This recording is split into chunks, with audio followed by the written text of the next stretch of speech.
వారు ప్రభుత్వం నుంచి దిగిపోయే నాటికి సుమారు 18,500 కోట్లతో ఈ ఎస్టిమేట్లు ప్రిపేర్ చేసి టెండర్లు పెట్టి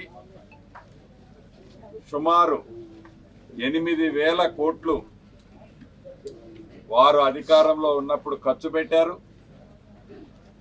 వారు అధికారంలో దిగిపోయే నాటికి ఈ సీతారామ ప్రాజెక్టు మీద సుమారు 975 కోట్లు బిల్స్ పెండింగ్ ఉన్నాయి.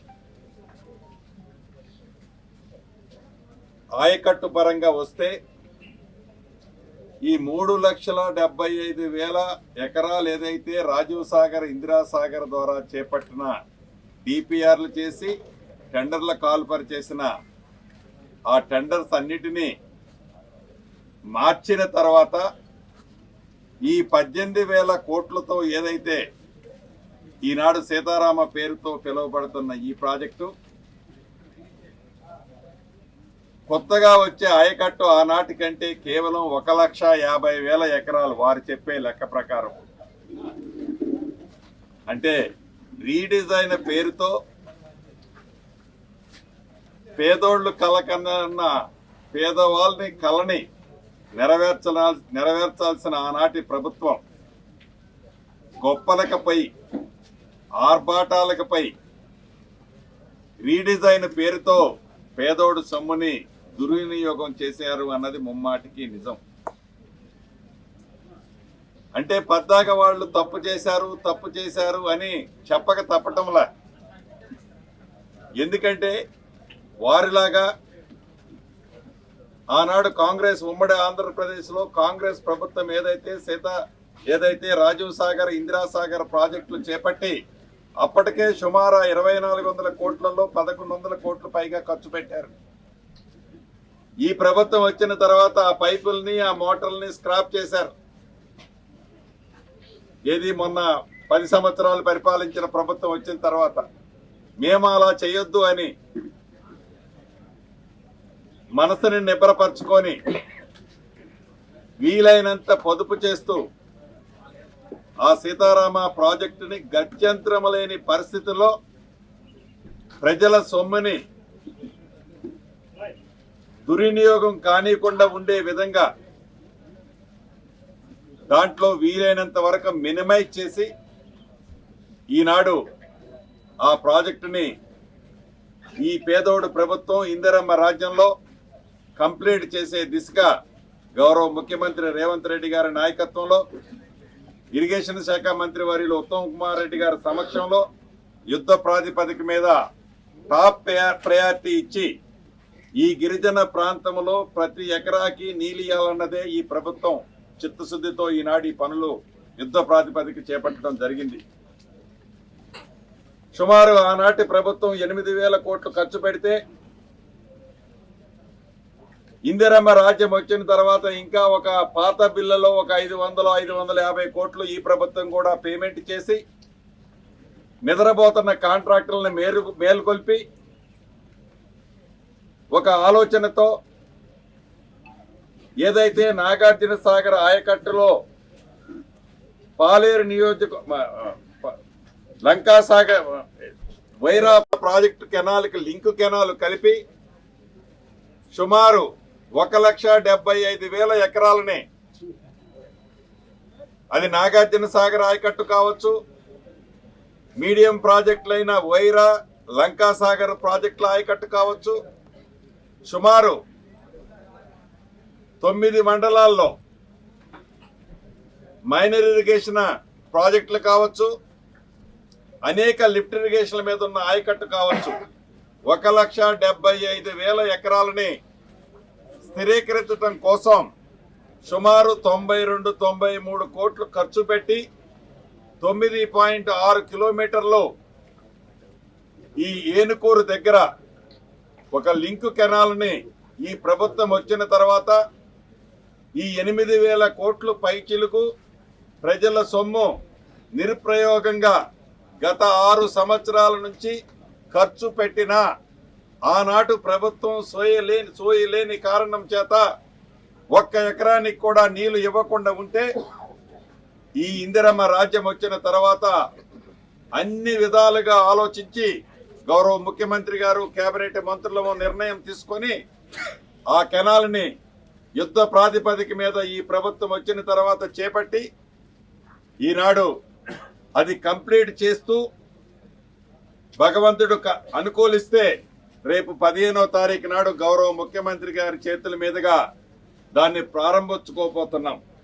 కష్టపడి ప్రజలు సంపాదించిన సంపాదనలో ట్యాక్స్ రూపంలో కట్టిన డబ్బుని ఖర్చు పెడుతున్నాం కాబట్టి అది రైతులకి సామాన్య ప్రజలకి మంచి జరిగే విధంగా ఆ డబ్బును ఖర్చు పెట్టాలన్నదే ఈ ఇందిరమ్మ రాజ్యం యొక్క లక్ష్యం.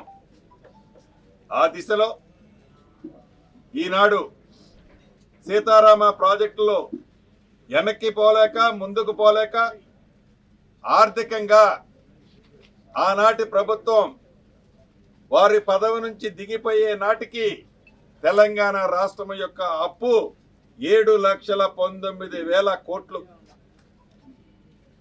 ప్రతి నెల ఈనాడు తెలంగాణ రాష్ట్రం సుమారు 6,000 కోట్లు గత ప్రభుత్వం చేసిన అసలు ప్లస్ మిత్తి ఈనాడు తెలంగాణ ప్రభుత్వం వివిధ బ్యాంకులకి వివిధ సంస్థల దగ్గర తెచ్చిన అప్పులకి తెలంగాణ ప్రభుత్వం కడుతుంది. వాటిని కడుతూ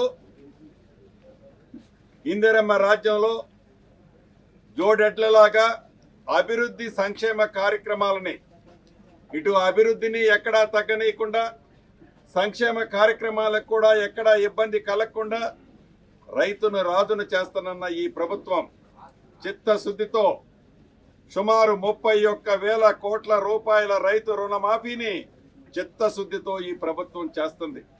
నిజంగా 31,000 కోట్లు రైతులకి ఈ ప్రభుత్వం రుణం చేసే పరిస్థితిలో ఈనాడు లేదు. మేము గొప్పలు చెప్పుకోవటంలా, ఇది ధనిక రాష్ట్రం అని చెప్పటంలా, మా దగ్గర పూర్తిగా డబ్బులున్నాయని చెప్పటంలా, ఆనాటి ప్రభుత్వం చెప్పినట్టు చెప్పటంలా, కానీ చిత్తశుద్ధితో నిబద్ధతతో ఏవైతే 6 గ్యారంటీలు ఇస్తామని చెప్పి 5 గ్యారంటీలు 100 రోజుల్లోపు ఇచ్చిన ప్రభుత్వం రైతులకి రుణమాఫీని చేస్తాము 2 లక్షల రూపాయలని చెప్పి రేపు ఆగస్టు 15వ తారీఖుతో తెలంగాణలో అర్హులైన రైతులందరికీ 31,000 కోట్ల రూపాయలు రాష్ట్ర ప్రభుత్వానికి భారమైనప్పటికీ రైతుల ముఖంలో చిరునవ్వు చూడాలి అని ఇందిరమ్మ రాజ్యంలో ఈనాడు గౌరవ ముఖ్యమంత్రి రేవంత్ రెడ్డి గారి నాయకత్వంలోని ఈ కేబినెట్ ఒక సాహసోపేతమైన నిర్ణయం తీసుకొని ఆ దిశలో ఈనాడు పయనిస్తుంది. మీరు గమనిస్తున్నారు. మొన్న కేబినెట్ లో మీరు విన్నారు, గ్రామీణ ప్రాంతంలో ఇంకా చాలా మంది ప్రజలు, ఇప్పుడు కలెక్టర్ గారు నేను కలిసి వచ్చేటప్పుడు చెప్పాం, తెల్ల రేషన్ కార్డులు ఇబ్బంది ఉందని, ఆరోగ్యశ్రీ కార్డులు ఇబ్బంది ఉందని, ఇతరత్ర ఉన్న ఇబ్బందుల గురించి చెప్పారు. మీకు తెలియంది కాదు, తెల్ల రేషన్ కార్డులని ఆరోగ్యశ్రీ కార్డులని ఎలా చేయాలి అనటం కోసం కేబినెట్ సబ్ కమిటీ కూడా గౌరవ ముఖ్యమంత్రి గారు కేబినెట్ లో డిసైడ్ చేయడం జరిగింది. రాబోయే కొద్ది రోజుల్లో ఈ రేషన్ కార్డులకు సంబంధించిన విధి విధానాలు తుది రూపులు దిద్దుకొని అర్హులైన ప్రతి ఒక్కరికి తెల్ల రేషన్ కార్డుతో పాటు ఆసరా పెన్షన్ కూడా ఈ ప్రభుత్వం ఇవ్వడానికి చిత్తశుద్ధితో పనిచేస్తుంది. కాంగ్రెస్ పార్టీ అంటేనే ఇందిరమ్మ ఇల్లు. ఈనాటికి ఏ గ్రామంలోకి పోయినా ఇది ఇందిరమ్మ ఇల్లు అని చూపిస్తారు, ఇది రాజశేఖర రెడ్డి గారు ఇచ్చిన పట్టా అని చూపిస్తారు, ఇది ఇందిరమ్మ ఇచ్చిన పట్టా అని చూపిస్తారు. అది కాంగ్రెస్. ఏ బ్రాండ్ అయితే కాంగ్రెస్ మీద ఉందో, ఏ పేదవాళ్ళైతే కాంగ్రెస్ వస్తే మా కష్టాలు తీరుతాయని ఆశించారో, ఇందిరమ్మ ఇళ్లను కూడా ఆర్థికంగా ఎన్ని ఇబ్బందులు ఎదురైనా ఇచ్చిన మాట ప్రకారం మొదటి విడతగా 4.5 లక్షల ఇళ్లు తెలంగాణ రాష్ట్రంలో బహుశా ఈ నెలాఖరికల్లా వాటిని ప్రారంభించుకోబోతున్నాం. అకాల వర్షాల చేత విపత్తులు వచ్చినప్పుడు రైతన్నలు నష్టపోకుండా ఉండటం కోసం రైతు పంటకి బీమా 1 రూపాయి చెల్లించకుండా ఈ రాష్ట్ర ప్రభుత్వం రైతు పంటను కూడా బీమా కార్యక్రమాన్ని కూడా చేపట్టబోతుంది. అంటే ఆర్థికంగా ఎన్ని ఒడదొడుగులు వచ్చినా, ఎన్ని ఇబ్బందులున్నా, ఒక రోజు ఒక పూట పస్తుండైనా రైతును రాజును చేయాలన్నదే ఈ ప్రభుత్వం యొక్క ముఖ్య ఉద్దేశం, ముఖ్య లక్ష్యం. దాంట్లో భాగంగా గౌరవ ముఖ్యమంత్రి గారు, మీరు మొన్న బడ్జెట్లో చూశారు ఎలా బడ్జెట్ పెట్టామో, ఎలా కార్యక్రమాలు చేశామో, ప్రజలకి ఉపయోగకరమైన విధంగా ప్రతి పైసాని బడ్జెట్లో ఎలా కేటాయించామో చూశారు.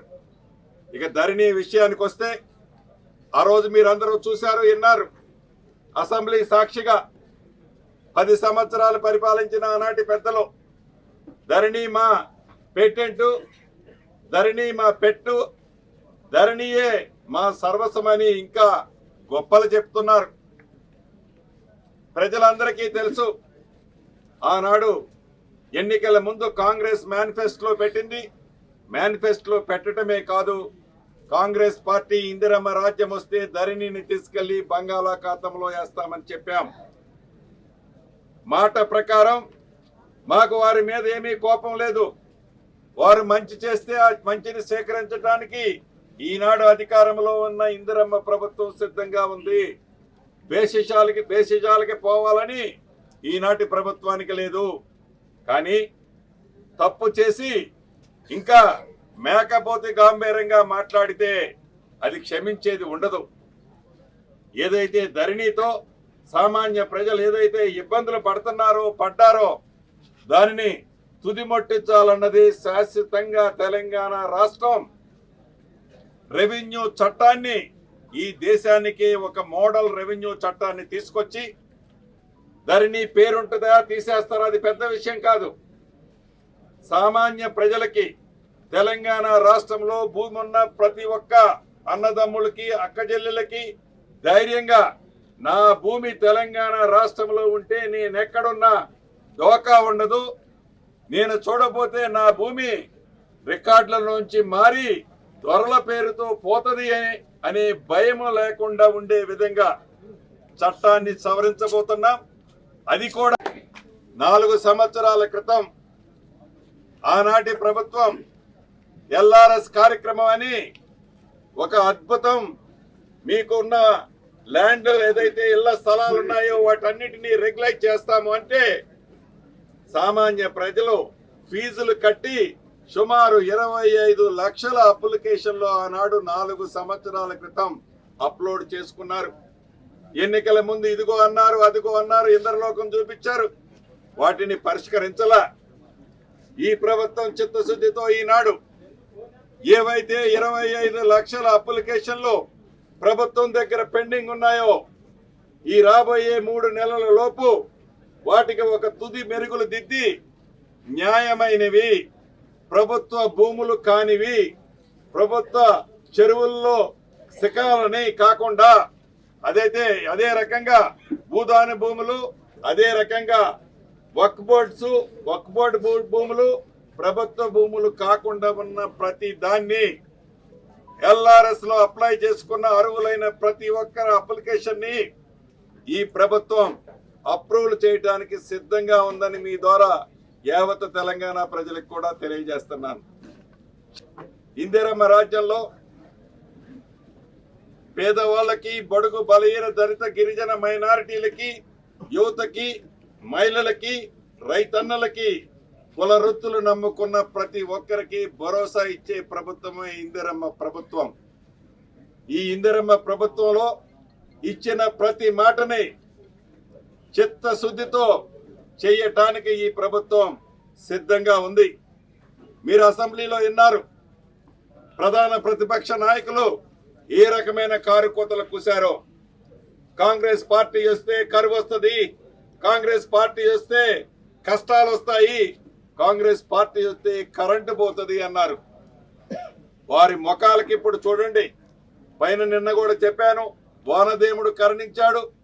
ఎప్పుడు జులై నెలలో నాగార్జున సాగర్ ప్రాజెక్టు సర్ప్లస్ అయిన సందర్భం లేదు. కాంగ్రెస్ పార్టీ వచ్చింది. తెలంగాణ రాష్ట్రంలో ఉండే రైతన్నల ముఖాల్లో ఈనాడు ఆనందం చూస్తున్నాం. అది తట్టుకోలేక కుళ్ళుకుంటున్నారు ప్రధాన ప్రతిపక్ష నాయకులు. ఇప్పటికైనా ప్రజలు ఇచ్చిన తీర్పు మాకు 7 నెలలే పూర్తయి 8వ నెలలో ఈనాడు ఉన్నాం. మేమేదో 3 సంవత్సరాలు 4 సంవత్సరాలు మీలాగా 10 సంవత్సరాలు పరిపాలించలా.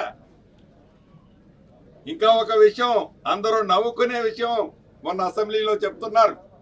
ఏందయ్యా అంటే కాంగ్రెస్ పార్టీ వచ్చింది, రైతుల ఆత్మహత్యలు జరుగుతున్నాయి, అదే రకంగా చేనేత కార్మికులు ఆత్మహత్యలు చేసుకుంటున్నారు, ఇదిగోండి కాగితం అని స్పీకర్ గారి ద్వారా మాకు పంపించడం జరిగింది. ఈ వేదిక ద్వారా వారిని ఒకటి అడుగుతున్నా, అయ్యా కాంగ్రెస్ పార్టీ అధికారంలోకి వచ్చిన తర్వాత మొదటి పంట రైతన్నలు ఉప్పుడేసుకుంటున్నారు. మీరు చేసిన పాపాలు, మీరు చేసిన శాపాలు, మీరు రైతన్నలు పెట్టిన ఇబ్బందుల ఫలితాలే ఈ గడిచిన 6-7 నెలలలో జరిగిన ఆత్మహత్యలు. అది మీ పుణ్యము. మేము అధికారంలో వచ్చిన తర్వాత రైతన్నలు వేసుకునే మొదటి పంట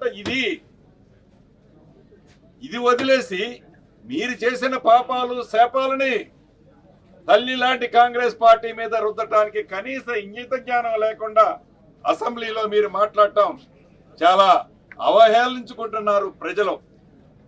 అంటే పదవి పోతే పదవి కోసం ఎలా మీరు తాపత్రయపడుతున్నారో ప్రజలు ప్రతిదీ గమనిస్తున్నారు అని కూడా ఈ వేదిక ద్వారా చెప్తున్నాం. ఎక్కడైనా ఒక రైతు తనకి వివిధ కారణాల చేత ఎక్కడైనా చనిపోతే అది ఆత్మహత్య అంటారు.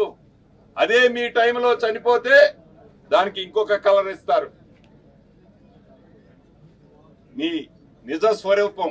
ఇప్పటికైనా ప్రజలు ఇచ్చిన తీర్పుని గౌరవించి ఈ ప్రభుత్వాన్ని మీలాగా మేము కూలగొడతాము పార్టీని ప్రభుత్వాన్ని అలా కూలగొడతానంటే మీ పక్కనున్న శాసనసభ్యులు ఏ రకంగా స్పందించారో మీరు గ్రహించుంటారు. మళ్ళీ నోరు తెరిస్తే మీకు కనీసం ప్రతిపక్ష హోదా సరిపడ నెంబర్లు కూడా మీ పక్కన ఉండరు.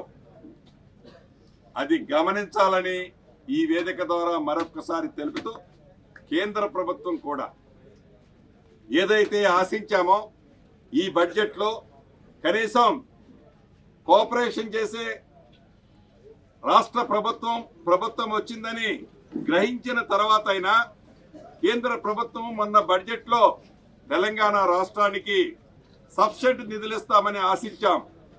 కనీసం ఆంధ్రప్రదేశ్ అంతా కాకపోయినా ఆంధ్రప్రదేశ్లో సగమైనా ఇస్తామనుకున్నాం. న్యాయబద్ధంగా విభజన చట్టం ప్రకారం కొత్త రాష్ట్రమైన తెలంగాణ రాష్ట్రానికి ఎక్కువ నిధులు ఇవ్వాల. అలా కాకుండా వారి స్థానాన్ని కాపాడుకోవటం కోసం, వారి పదవులను అంటిపెట్టుకొని ఉండటం కోసం ఆంధ్రప్రదేశ్కి నిధులు ఇచ్చినందుకు తెలంగాణ రాష్ట్ర ప్రభుత్వానికి ఏ రకమైన ద్వేషము లేదు. వారికి 100 రూపాయలు ఇచ్చినప్పుడు కనీసం తెలంగాణ రాష్ట్రానికి ఒక 70 రూపాయలు 80 రూపాయలు ఇస్తే 70% 80% ఇస్తే హ్యాపీగా ఫీల్ అయ్యే వాళ్ళం. కనీసం తెలంగాణ రాష్ట్ర పేరును కూడా ఉచ్చరించకపోవటం ఆ బడ్జెట్లో బాధాకరం. ఇప్పటికైనా రీఅప్రాపరేషన్ చేసేటప్పుడు తెలంగాణ రాష్ట్రానికి కేంద్ర ప్రభుత్వం పెద్దన్న పాత్రలో పెద్దన్నగా సముచిత స్థానం కల్పించాలని కేంద్ర ప్రభుత్వాన్ని కూడా ఈ వేదిక ద్వారా డిమాండ్ చేస్తూ సెలవు తీసుకుంటాం. మరిన్ని వీడియోస్ కోసం ఛానల్ ని సబ్స్క్రైబ్ చేయండి. లేటెస్ట్ అప్డేట్స్ కోసం వాట్సాప్ ఛానల్ ని ఫాలో చేయండి. అండ్ లింక్ డిస్క్రిప్షన్ లో ఉంది.